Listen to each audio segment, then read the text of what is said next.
I need you to be the mother to them that I cannot. Teach them, train them, guard them as a dragon guards her eggs. And my sister? I need Bailey here. Because she has a dragon. I cannot promise to make you happy, but I ask you, make this sacrifice willingly. For all of us.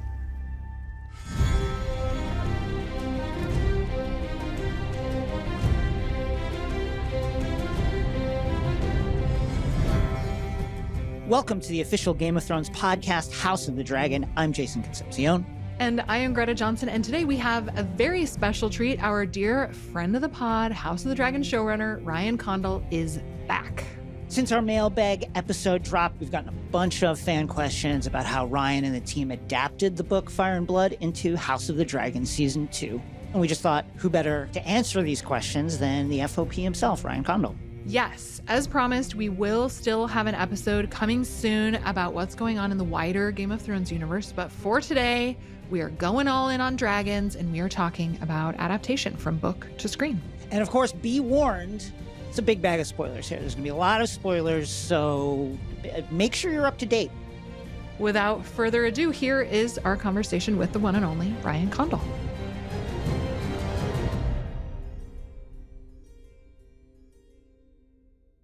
Ryan, thank you so much for coming back to the podcast. Yeah, absolutely. It's a pleasure. Thank you, guys.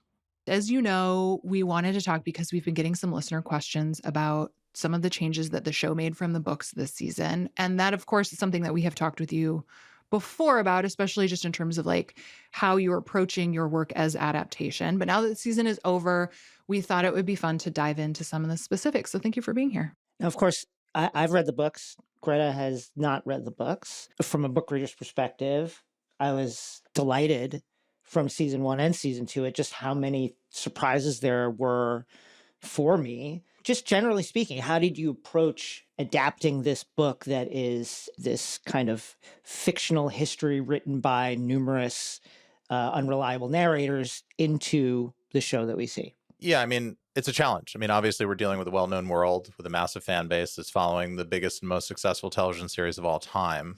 So that you have to sort of absorb that as step one. No big deal. We have to respect that and approach the material with, I think, as much reverence as possible and respect. I've done that since day one. But it's important to draw the line between reverence and worship. And I think just as in the real world, there's a thin but dangerous line between religion and cult. And it's something that we walk all the time. And I always see myself as the sort of arbiter of that as a fan of these books. I mean, these books have been with me and in my life in a big way for over 20 years. I've read every word of all the series. I've read Fire and Blood probably more times than any of those others, at least our section of the book at this point. So, I'm deeply steeped in it, and I live it and even breathe it. The making of the series, it wraps around the calendar year. So when it might seem like we're off or not working, like we're working on something regarding the series, which means that I'm constantly immersed in this book. But unlike A Song of Ice and Fire, A Night of Seven Kingdoms, Fire and Blood is a history book. It's not a narrative. It's not written in point of view. It is a history described by 3 unreliable narrators. There are intentional holes in this historical fabric. That's part of the fun and the way that it was written. The what and the who and the when is usually there for you, but rarely the how and the why. And if there is a how and a why, it's usually disagreed upon by these 3 different sources. Yeah. Again, an intentional aspect of how this book was written and meant to entertain the fans. And I think the other thing to highlight, too, is that there aren't characters in this text per se, but rather historical figures. Now, of course, Daemon and Alicent and Rhaenyra are all characters because they are people who occupy a fictional world. But the way that they are covered in the historical text is the way that any historical figure would be covered in a history book, which is when you read a book about Henry VIII is a historical figure. He's not a character. The historians are not trying to figure out the ins and outs of every little move that he make and all the little nuances to justify and slowly arc over time why he's making all the choices that he's making and why he's doing the things that he's doing. Simply, they're there to render the history in as accurate a way as possible. And that's the way that Fire and Blood approaches it. So as dramatists, I think we have to approach this history, though it is fictional, as anyone would do as trying to adapt a chapter from real history. So we have to construct this 3-dimensional reality and this full story for the world to inhabit and provide the characters with internal lives and flaws and desires that might not necessarily have made it into the historical account. Now, there are plenty of opportunities in reading Fire and Blood to say, well, there is actually a flaw or a desire or something that does make it into the record, but it's often an incomplete picture. So really, a lot of what we do is, as dramatists and adapters of this, is coloring in the lines that we're giving. There's a connect the dots puzzle, and some of the lines are drawn and we're kind of filling it in and adding color. And a lot of that color is admittedly our own.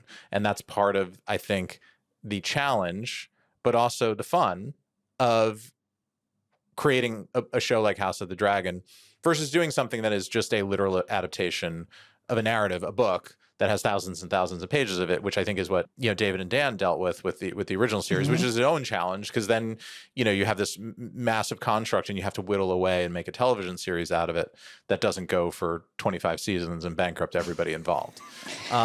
So they're all challenging, but I thought, part of what was so, I think, alluring about this job for me beyond the world that it took place in was just from a screenwriting perspective, the narrative challenge. Yeah. Getting to connect the dots and fill in the blanks. Exactly. Yeah. Exactly. And I think the sort of last point in that, in the approach, is that I mentioned at the top of my treatise on adaptation that because it's a history, it specifically doesn't have a point of view, and it's not a pejorative. It just means that that's the way history is written. It's written objectively. So we have to write a subjective story, and we had to choose a point of view. So we chose the point of view of Viserys's very large and complex and complicated family. We're over here with these characters, and that's Rhaenyra and Alicent and everybody that kind of follows on from that, and Otto Hightower, of course. And there are some exceptions of, within the narrative of people that get so close to the family that they become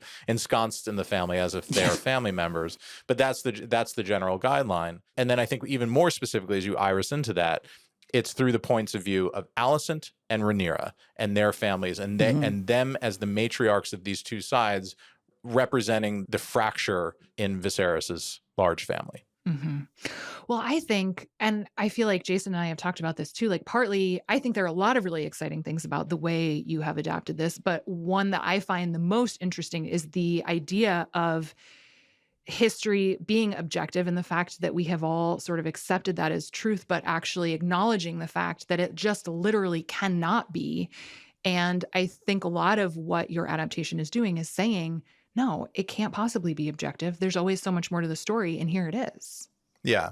And the way we've actually talked about this quite a bit in the room, because we realize how important this material is to so many people, us included, all as fans of the book, and the people that have invested a good bit of our careers and lives into rendering it for television.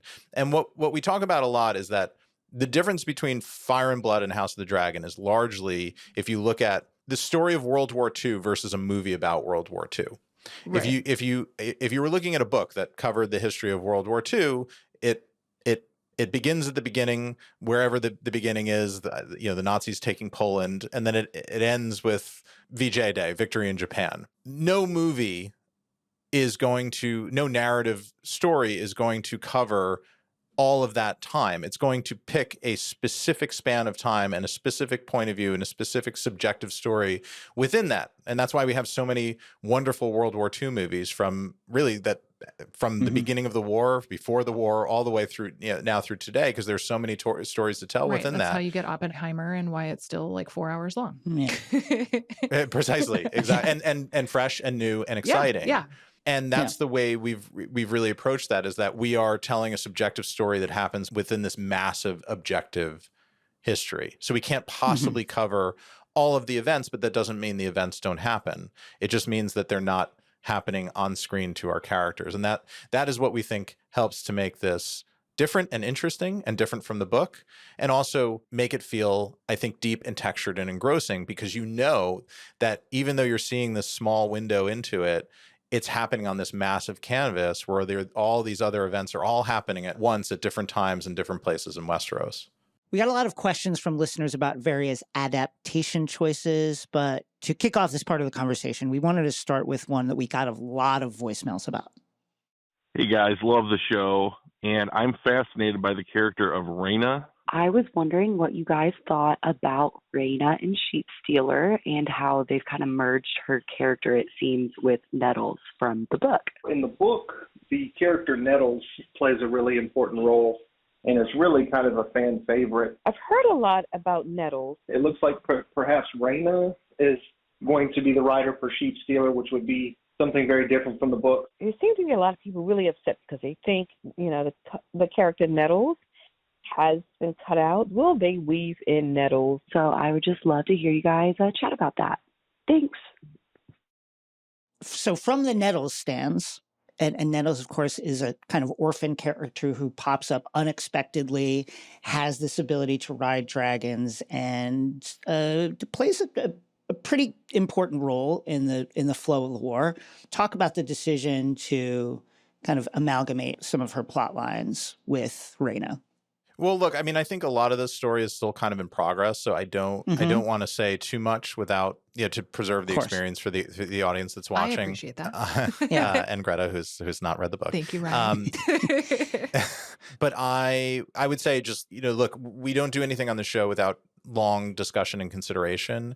And I would just say we understand these stories that have kind of risen to the top that get talked about a lot online, even before I was involved. We understand how important they are to the audience. And I think it's our job to adapt and render them in a way that might not be exactly what you expect, but is satisfying and hopefully in some cases exciting and surprising.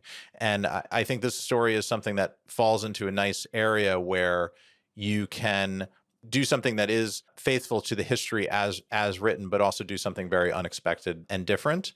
And I think this goes back to my my TED Talk on adaptation and subjectivity in storytelling. I've said before that this show is based wholly around Viserys and his extended family. And I think the Rhaena character, even though it takes more time for her to come into the narrative in the book, is actually a big character in this family, the greater dynasty of the Targaryen family, and she's one of Daemon's two kind of semi-estranged daughters, at least in our version of the story. So we felt it very important to tell a robust story for her that brings her into the narrative and not only gives Rhaena a full three-dimensional and realized story to tell, but also has an impact on Daemon. And I think that is kind of to be unveiled and to be revealed. But please stay tuned. I think most people will see what we're doing and be able to see how it actually dovetails in very nicely with the history as it exists. Well, I think that's a really nice way of hearing you frame it too, because you are making changes that, yes, you are hoping are interesting and exciting, also always in service to the greater story, like always. Right. Yeah. I mean, I think the way we approach this is we're constantly balancing the need to tell a broadly appealing fantasy story and also servicing this book that we revere very greatly in Fire and Blood, and rendering an adaptation that remains very faithful to it and respectful to it, and sometimes will not do exactly the thing that the audience expects or is read in the text. But I think in the final analysis of it, hopefully most people can go in and see, oh, I can see how the historians had one perspective on this story, but then when you tell the subjective story of what it was actually like living there on the ground with these characters, how that story was then absorbed into the history, either because that was the accepted propaganda of the time, because somebody had an agenda, or simply because that person wasn't there and only knew the what, the who, and the when, and didn't know the how and the why. Yeah, the propaganda perspective, I think, is an important one. For me, anyway, I've talked about this on the pod a lot with Greta, is the way the show kind of reframed the books for me as so specifically written by the men of the time and ignoring or framing the activities of a lot of the important women of that era in different ways through their lens. With that in mind, talk to us about making Alicent and Rhaenyra's relationship such an important focal point for the show. Yeah, I mean, look, it should be no surprise. I've said from the beginning, Alicent and Rhaenyra are the two central characters of the show. I mean, look at the poster for season 2. And that is stated, I think, pretty clearly in not only in the pilot, but certainly through the course of the first season of the show. It's a story about these two women who are essentially children when we meet them. They're raised in this heavily patriarchal society by two powerful men. I mean, one literally the most power, the man who has absolute power in Westeros, in Viserys, Rhaenyra's father, and then his number two, the hand of the king, Otto Hightower, and how they are both Rhaenyra and Alicent, intentionally or unintentionally, depending on your point of view and which character we're talking about, being wielded as political pawns by their scheming fathers.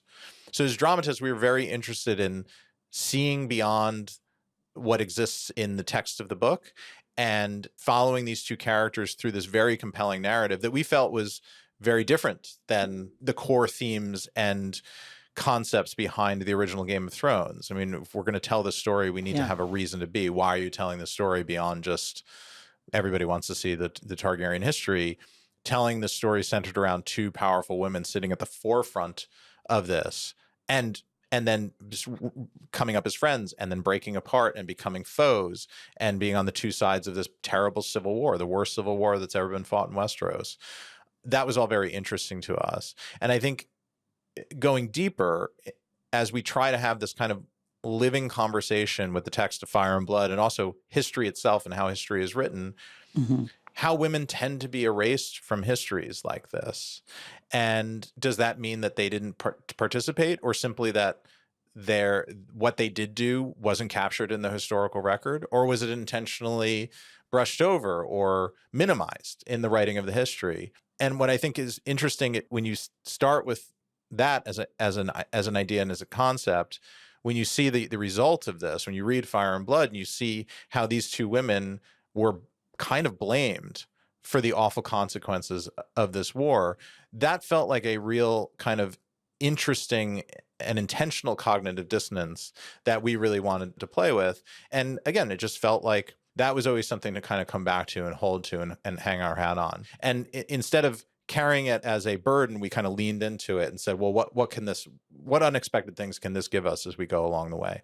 It was really interesting to learn that, well, interesting and also not surprising to learn that in a history book, Alicent is not looked upon super favorably. Yeah. That is certainly something that is different from the books in terms of what you're working with in the show. But that also makes so much narrative sense to me. Yes, you want an interesting, complicated main character. For sure. And I think Alicent in the book is an interesting character. I think in the show, hopefully we are honoring where her historical character came from, but you're also showing deeper layers and more complexity and frankly more conflict, internal conflict within her about what role she wants to play in this history and how she wants to be seen at the end. And she's one of the characters, I think, in this story that's aware that she's playing a major role in a history that's going to be written about and is wondering how she is going to be portrayed in that in the end. Yeah. Let's talk about Mysaria, who becomes one of Rhaenyra's most trusted advisors throughout season 2, and really the one who Rhaenyra is able to open up to about her frustrations about being a woman in this world, not being shown how to prosecute a war by her father, which is something that would have happened had she been born a man. And of course, in the books, there's no hint of a romantic relationship, although it's not surprising that might have escaped those historians. But talk to us about adding that layer to the story. Yeah, I mean, I would just say Mysaria is one of these characters who I was always fascinated by in reading the text of Fire and Blood. But it's one, and again, this is not it's being said in a pejorative way, but Mysaria is one of these people who's a historical figure in the book and not really a character. She's very shadowy. She kind of weaves her way in and out of the story. She comes in and disappears, and you have the historians themselves telling you, we actually don't know really what her ultimate plots and motivations were and what was moving her, which is rich dramatic ground to write on, and to craft a character again where you take the dotted line outline and you start connecting the dots and coloring in within the lines. So we've tried to craft a character that honors all those events in the history and what she's said to participate in. We know that she was Daemon's girlfriend. We know that she finds herself at the court of Rhaenyra. But how do we get there, and what leads to those events happening? So we've tried to brush a lot of detail and texture into her character, but at the same time follow that historical narrative, and hopefully tell this multi-season arc of a character that goes through a really big change from beginning to end in terms of her standing in the world, her philosophy, her political alignment, and what role she plays in the end game of all of this. Let's talk about Blood and Cheese. Of course, this is the incident from the end of episode 1 in season 2. I have learned that in the book, it turns out, speaking of Mysaria, that it was Daemon who has Mysaria hire Blood and Cheese. And then in the book, also, Alicent was actually present and held against her will, instead of, as we like to say, having brunch with Kristen Cole. And then also in the book, Helena was forced to choose between her 2 sons. And there is just the one son currently in the series. Why did you decide to make those changes? Can I just say, as a book reader, thank you for changing that? Yeah, you seem pretty happy about it. It was like this, it's way worse. It's way worse. Yeah, coming into season 2, I was like, oh God, I don't know what we're gonna see here. Well, I think that plot as it unfolds, I mean, we really tried to lean into the material, the information that were given by the historians, what they knew, and lean into that and kind of mix it up and make it messy and complex. Yes, Mysaria sort of hired them because they were names given to her by Daemon, who had gone to her when she was a captive of the castle and basically helpless, but to give Daemon what he wanted in that moment. Rhaenyra ordered the death, not of Jaehaerys, of course, but of Aemon Targaryen, which would make sense, I think in either version of the story, that you have an intended target and you hire 2 people that are on the fringes of society, and you offer them more money than they've ever seen in their lives and tell them to bring back a head no matter what, and then something goes wrong. So I think I stand behind the adaptation of how the plot unfolded. And I have talked about this quite a bit, but I will just say it in plain text. The children that we had in the story were simply too young to be able to construct that narrative exactly as laid out in the book, period. I have lots of experience working with very young performers. They are babies. To ask 2 4-year-olds to play through that level of drama it's just not a realistic expectation. And then there's also a practical element around the things that you can expose young children to on a film set. Yeah. And yes, you can do clever cutaways and dummies and all those things. We wanted this to be a very visceral, subjective experience, not something that was, very cutty and with close-ups. And when you start actually breaking apart what happens in that room and the things that are said and the things that are done, it became such a challenge to think about and mount that we started looking for what are the base elements of this story, that Daemon and Rhaenyra send assassins into the Red Keep, and as a result, the king's child and heir are murdered. And how do we dramatize that in a way that's exciting and visceral and horrifying, and do it in the best way possible? And Maelor, if he were born yet in this version of the story of the television timeline, Maelor, the other son. Yes, Maelor, who is the third son, who's a little older in the book, would have been an infant because of the age of Jaehaerys and Jaehaera. Yeah. And frankly, this goes back to our first season and trying to adapt a story that takes place over 20 years of history instead of a story that takes place over 30 years of history. And we had to make some compromises in rendering that story so that we didn't have to recast the whole cast multiple times and really just frankly lose people. I mean, we were walking right up against the line with it in season 1. And I think we did a really great job. And I think the response to season 1 sort of extols that. But the casualty in that was that our young children in this show are very young. Very, very young, because we compressed that timeline so those people could only have children of a certain age and have it be believable, where it didn't feel like we weren't hewing to the realities of the passage of time and the growth of children in any real way. And people look at that stuff, and particularly with a show like this, they look at it very closely. So it was a choice made. It did have a ripple effect, and we decided that we were going to lean into it and try to make it a strength instead of playing it as a weakness. Let's talk about the adaptation of Rook's Rest, which was such a tentpole action set piece for this season. I was particularly intrigued by the choice to show that Aemond perhaps had tried to push his brother off the throne a little bit. I thought that was, in terms of drama, added a lot of juice to the storyline. Talk to us about Rook's Rest. Yeah, I mean, I think that's it, Jason. I mean, isn't it more interesting if you have something kind of complicated happen in the midst of this crazy battle that's very well documented in the book? And this is a great example of something that is one of our most faithful to the page adaptations of the story, but the show has other layers to it that would have escaped the historians. Nobody was up there with them. Nobody knew what happened. But the Aemond character that we know, certainly from our story, who's unimpressed with Aegon and his performance as king to date and was bullied by him as a child. The Aemond from the book, frankly, thinks he's better and more suited. And sort of, you can tell even in the historical account of him, the court record of him, he kind of looks down at his brother. We know that 3 dragons went into that sky and 2 fell out. And 1 fell while fighting Meleys when Vhagar came in and entered the chat, so to speak.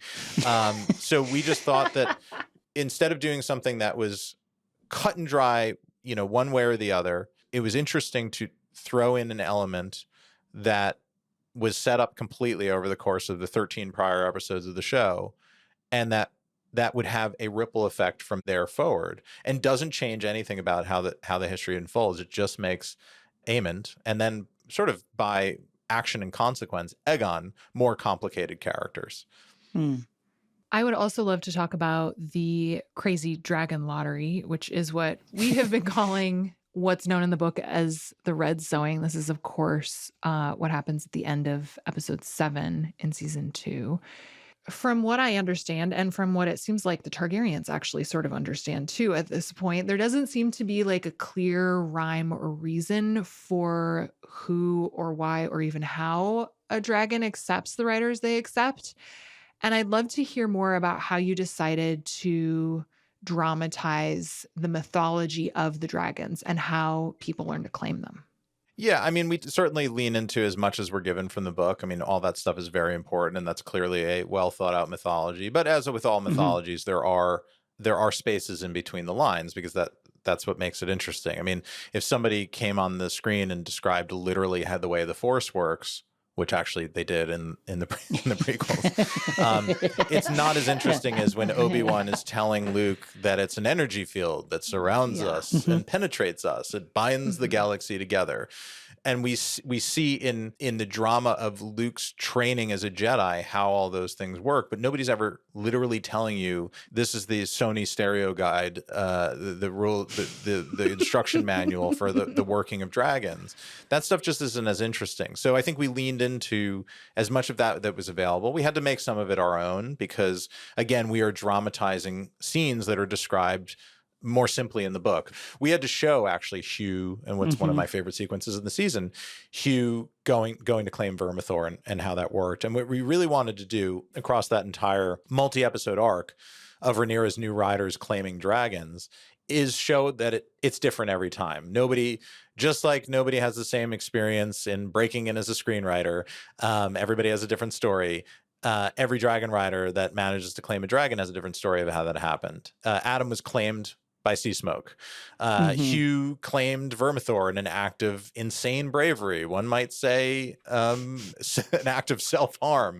and then Ulf, was it his supplication? Was it the fact that he had broken the egg sac but not harmed any of the eggs? Or was it simply the fact that Silverwing had been in search of a new rider for some time and any old guy will do? Hadn't I think it's seen any humans in a while. And Tom Bennett was just very, very compelling to her. I think in holding to a clear mythology as we go along, but not taking the time to explain how little thing works, it makes it feel more kind of rich and, dare I say, magical in a good way, where it is one of these great mysteries of the world that's never really fully explained. And I think we're very proud of how that all came together.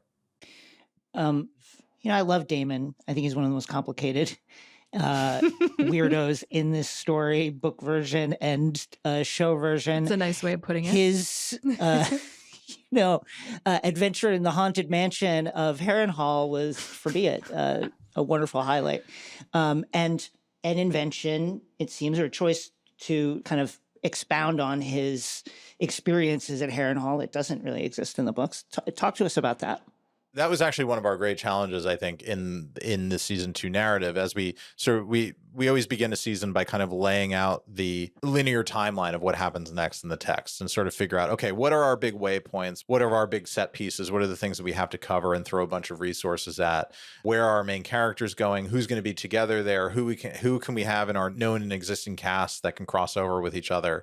And I think we got really lucky in the Alicent and the Rhaenyra and the Aemond and Aegon and Helena and Jace story, because you had a lot of interaction between those sides.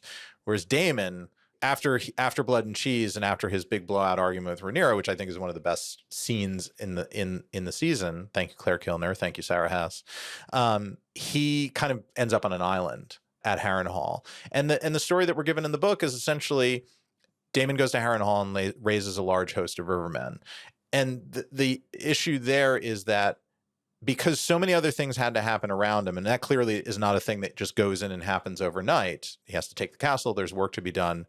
We needed Daemon to be in certain places at certain times and then come back into the main narrative when the other characters were ready to receive him, meaning they had also gone through changes in their arcs. So we sort of said, okay, well, Matt Smith is a A++ actor. What do we do with him that is really interesting for Daemon and unexpected, and that also shows growth in his character, and then gets us to the end point that we're given in Fire and Blood, which is Daemon goes to Harrenhal and raises a large host of rivermen. So we decided that raising this army a struggle for him, for somebody that is probably a much better warrior in general than he is a diplomat, was an interesting thing to do. We know the Riverlands are always kind of a mess. We know the Blackwoods and the Brackens, despite the sort of wobbly leadership of the Tullys, kick off into this fight at the Battle of the Burning Mill. It's the first big fight of the war. Okay, so we have that. We know the Riverlands are kind of a mess, and Daemon is going there. He is not at least at this point in the story, the rallier and leader of men who's going to convince everybody to get together and stand behind them. I mean, he might threaten them with their dragon and use the old Targaryen exceptionalism to try to get them in line, but he's not the person that's going to go house to house and try to get everybody to get along. So Daemon's going to go into this place and try to jam, his square peg into round hole, as Daemon will just take a hammer and just try to bash that nail into the board wherever he goes. That's his style. So that's kind of his external story, this problem of needing to unknot the very strange, old ancient ways of the Riverlands, which he sort of scoffs at as a Targaryen and a dragon rider. It's like, oh, he kind of looks down at them and says these are ancient ways, and kind of looks down at them as being backwards and backwater, hill people, essentially. Then what is his internal arc? And that's where we got to the idea that Harrenhal is this haunted castle. Wouldn't it be interesting if Daemon were literally haunted by the ghosts of his past that kind of torture and bend his will over the course of these pages as he's trying to do this very complicated, un-Daemon-like thing on his external story of wrangling the Riverlands, if he is being robbed of sleep and peace by whatever mystical things are going on in Harrenhal. And we know there's a witch that lives there in Alice. I mean, all of those threads kind of came together, and then we said, okay, just because you run away from every problem as it comes and faces you, it doesn't mean that those problems have gone away. You've left a damaged battleground behind you, and the detritus of that is not gone simply because you left the Red Keep and you left Dragonstone. Forcing him to stare that in the eye and face that, forcing him to get over this wounded feeling that he has over being supplanted as the heir to the throne by Viserys for Rhaenyra, for his niece, making him get over that, and how that finds great synthesis at the end when he's essentially he's humbled at the end and has to finally give in to what Alice has been telling him the whole time, which is, your way doesn't work here. You have to give in to the ways of the Rivermen. His way didn't work, the way he was trying to deal with his problems with Viserys and Rhaenyra, and those things kind of come to roost at the same time in episode 7 and force him to grow, evolve, and then move beyond. Daemon probably goes through the biggest, most radical change in the story this year, but at the end, he still went to Harrenhal and he still raised this river army. It was just a more more complex and complicated story that has altered Daemon and the people around him in a big way, and given us these great characters in Alice Rivers and Sir Simon Strong. Oh my gosh, great characters. Yeah. I mean, I do think it's a framing that you've used before and that I think is really helpful, especially when it comes to this Harrenhal example. You have the headline. The headline is the same. The actual story is where you get to fill in the blanks. Correct. We've talked about it a bunch before, and I think it's one of the most, for me as a book reader, fascinating choices and reveals in the show, and it's the prophecy. And we get to see Rhaenyra finally let Jace in on the prophecy and its existence. Talk to us about weaving that through this story. Yeah, I mean, I don't want to say too much on that just yet, because I think it's where the seeds have all been planted and we're seeing them get sown and grow into interesting things as we go along. But I think we became really interested in this, in the prophecy, this dream that Aegon the Conqueror had of essentially seeing the long night playing out and how he carried that through his life and then probably passed it on to generations beneath him. And the way that prophecy is often talked about and dramatized in high fantasy stories like this. We know the chosen one trope, Harry Potter, Luke Skywalker. We were really, really intrigued by the idea of knowing that, and knowing, having seen the original series, that prophecy not only didn't happen to Aegon the Conqueror, it also doesn't happen to anybody in this timeline and anyone for many decades and centuries to come.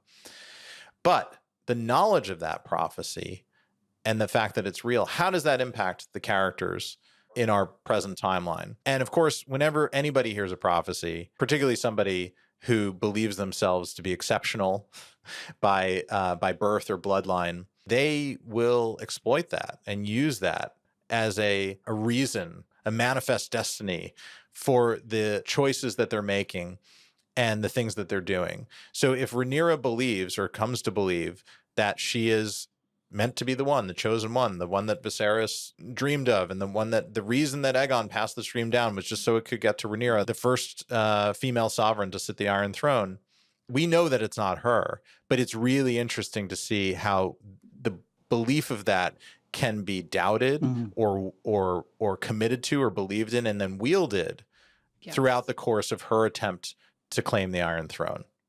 I feel like in your self-described TED Talk earlier in this conversation, you did a really great job of explaining how you are thinking of your role as adapter in this grand scheme.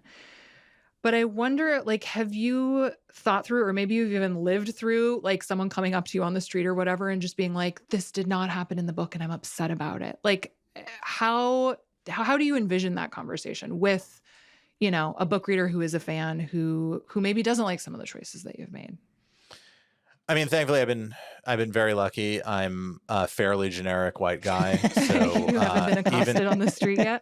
Even when I go to Comic-Con, I'm fairly incognito, under the radar. That's great. I did have a couple of interactions there. I had an interaction at a pizza shop. All have been very, really, really touching and very actually good. I think. I don't want to say thrilling. I just want to say sort of heartwarming to me, because the fans have been really respectful. And when a stranger walks up to you, obviously they're also, you're taking a chance by engaging in the conversation, but they're also taking a big chance, because we've all had that experience of seeing a celebrity or somebody of note that we love. And I mean, I saw Arnold Schwarzenegger in a sushi shop one time, and I desperately wanted to go over and say hi, but I'm like, he's having sushi with his son. He probably doesn't want to hear how much you love Conan, Ryan. Just let the man have his spicy tuna roll.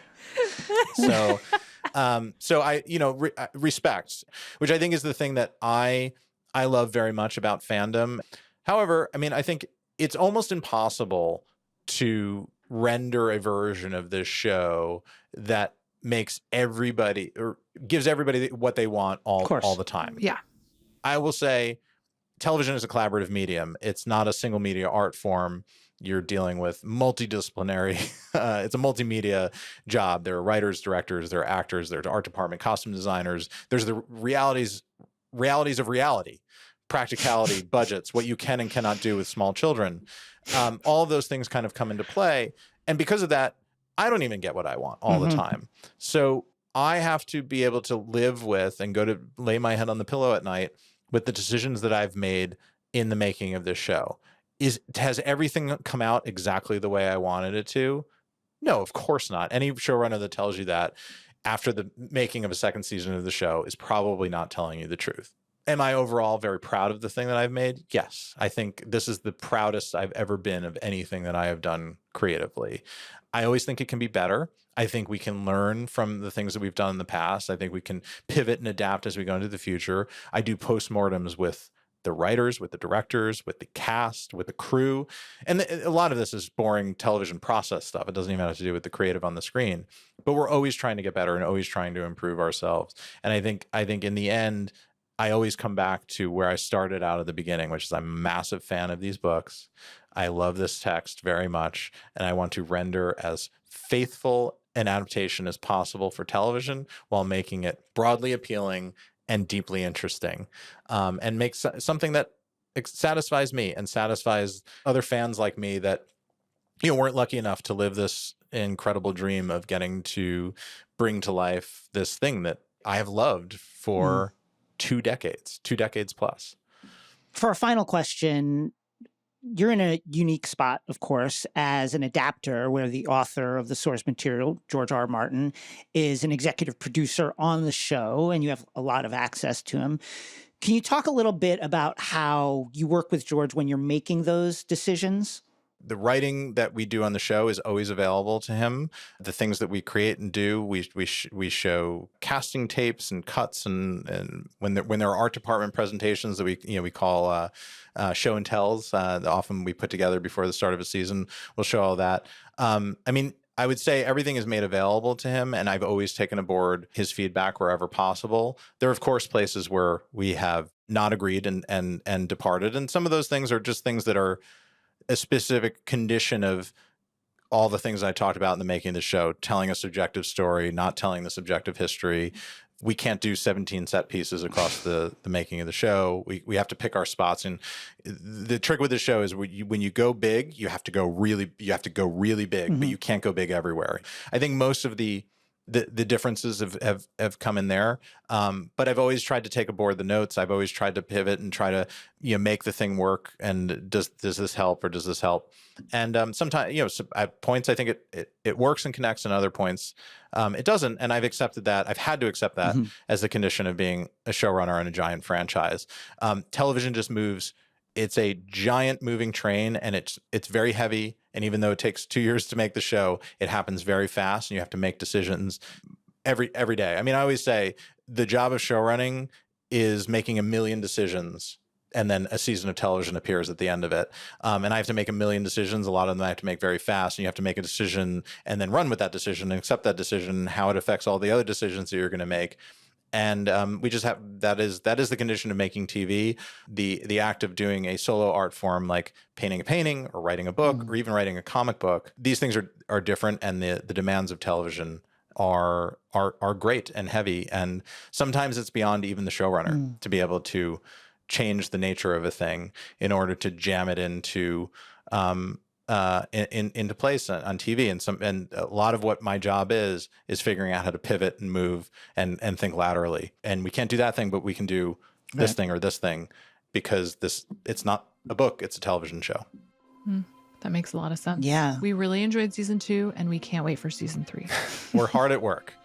Thank you so much for joining us, Ryan. This was wonderful. Thank you, guys. Thank you. And that's all for today's episode. We will be back soon for our final episode of the season. I can't believe we have nearly reached the end. I cannot believe it. And when you're not listening to us, you can rewatch every episode of House of the Dragon on Max. If you like what you're hearing, don't forget to leave a rating and review on your podcast player of choice. And you can find us on the Game of Thrones and House of the Dragon social media handles. You can find me at NETW3RK on X and Instagram. And you can find me at Greta M. Johnson on X and Instagram. The official Game of Thrones podcast, House of the Dragon, is produced by HBO in collaboration with Pineapple Street Studios. This podcast is hosted by Jason Concepcion and Greta Johnson. Our executive producers for Pineapple Street are Gabrielle Lewis, J.Ann Barry, and Barry Finkel. Our lead engineer is Hannes Brown, and Hannes also mixed this episode. Pineapple's head of sound and engineering is Raj Makija. Pineapple's senior audio engineers are Marina Pais and Pedro Alvira. Our editor is Darby Maloney, with fact-checking by Melissa Akiko-Slaughter. And our producers are Ben Goldberg, Elliot Adler, Melissa Akiko-Slaughter, and my lovely co-host, Jason Concepcion. Special thanks to Michael Gluckstadt, Allison Cohen, Kenya Reyes, Savon Slater, and Erin Kelly from the Max podcast team. Thanks for listening.